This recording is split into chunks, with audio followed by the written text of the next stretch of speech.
बिस्मिल्लाहिर्रहमानिर्रहीम अस्सलाम वालेकुम। पाकिस्तान डिफेंस एंड अफेयर्स में खुशामदीद। चलिए अपनी वीडियो शुरू करते हैं।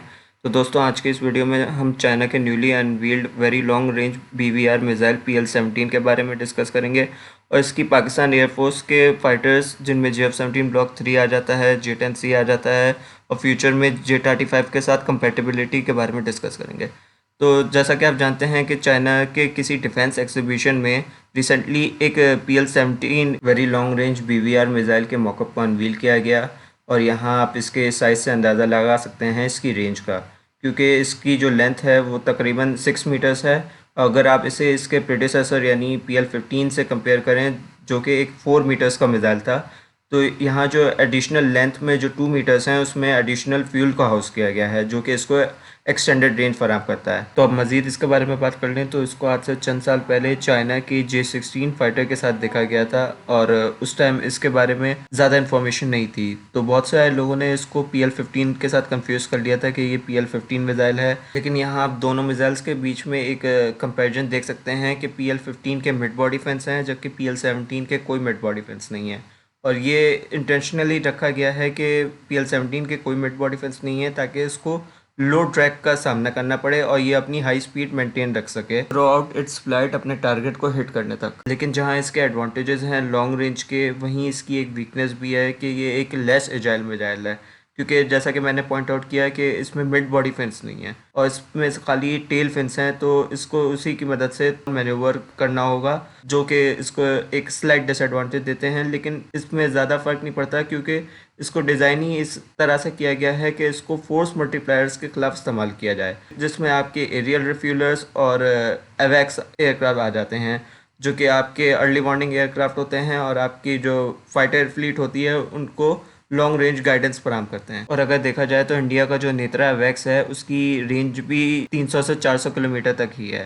तो इससे यही पता चलता है कि इस अर्ली वार्निंग एयरक्राफ्ट को 300 से लेकर 400 किलोमीटर के सर्कल ही में ऑपरेट करना पड़ेगा, जो कि इसको वल्नरेबल बनाता है इस मिसाइल के अगेंस्ट। इसके अलावा मजीद बात करें तो इसकी कुछ तस्वीरें और भी सामने आई थी, लेकिन अगेन J-16 फाइटर के साथ। तो जैसा कि आप देख सकते हैं इन पिक्चर्स में कि इसमें एक J-16 पर 2 PL-17 माउंटेड हैं। अब ये मोस्ट प्रोबेबली डमी मिसाइल्स हैं क्योंकि ये अपने ओरिजिनल कलर स्कीम के साथ नहीं है। तो ये यही इंडिकेट करता है कि इनमें जो रॉकेट मोटर है वो एक्टिव रॉकेट मोटर नहीं है और इस मिसाइल को basically training and testing purposes के लिए यूज़ किया जा रहा है। तो अब अगर इसकी कंपेटिबिलिटी पर बात कर लें तो सबसे पहले मैं इस बात को क्लियर करता चलूँ कि क्योंकि इस PL-17 के मॉकअप को एक J-20 एयरक्राफ्ट के मॉकअप के साथ शोकेस किया गया है, तो इसका ये मतलब नहीं है कि इसको as a weapon package show किया गया है J-20 फाइटर के, क्योंकि J-20 फाइटर के आप साइड बेस यहाँ आप देख सकते हैं इस पिक्चर में, और साइड बेस में हमेशा शॉर्ट रेंज मिसाइल जो कि with in visual range missiles होते हैं उनको हाउस किया जाता है।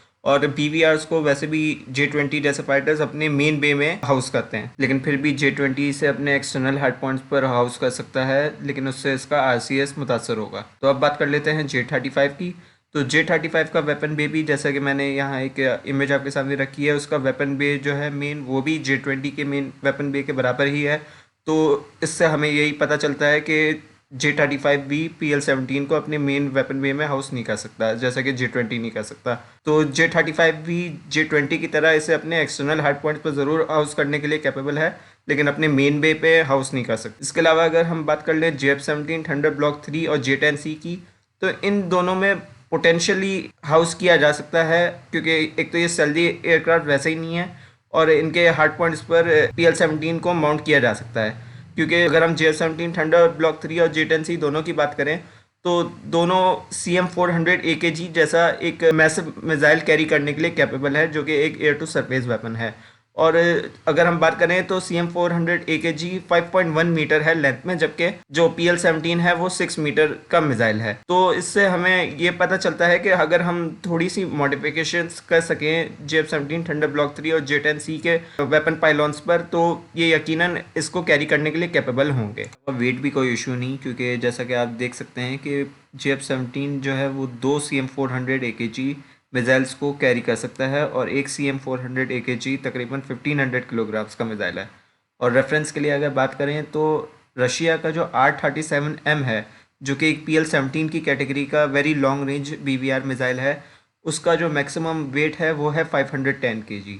तो अगर हम अज्यूम करें तो PL-17 का भी अराउंड 500 to 600 kg ही वेट होगा।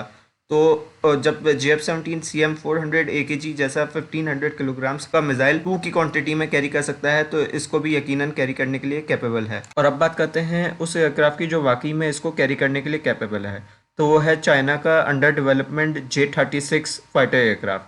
बहुत से लोग इसको बॉम्बर भी कहते हैं, लेकिन ये बेसिकली एक फाइटर एयरक्राफ्ट ही है। तो ये चाइना का एक नेक्स्ट जनरेशन 6th जनरेशन का बल्कि फाइटर है, जो कि अंडर डेवलपमेंट है फिल वक्त।